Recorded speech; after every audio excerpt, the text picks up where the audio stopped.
This is Take Two Movie Review. I'm Clinton Johnston. This week, Walkabout, Not About Walk.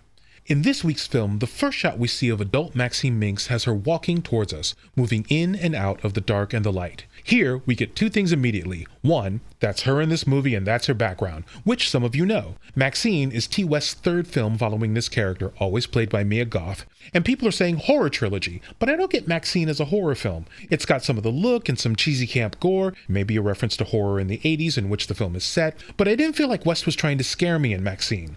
Two, we get the movie's most significant visual motif, walking, especially Maxxine walking, and seriously, Goth should be nominated by someone for best walk in a film. But even though we see and hear a lot of walking in this film, this motif doesn't really take us anywhere, except maybe as a lead up to Maxxine's final walk, and unless West is dramatizing her journey and or her drive to move forward, both very possible. Still, this isn't a movie about walking. Maxxine isn't a movie about much of anything, and that's by design.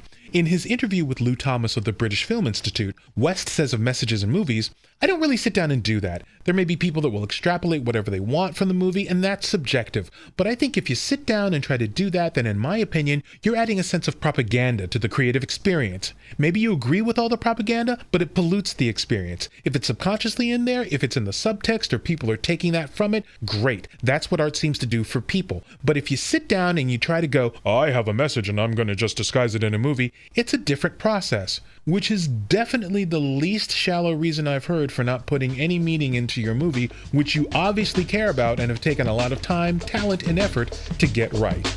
This has been Take Two Movie Review. I'm Clinton Johnston. Catch up with us at take2moviereview.com and feed us back on our channel on YouTube.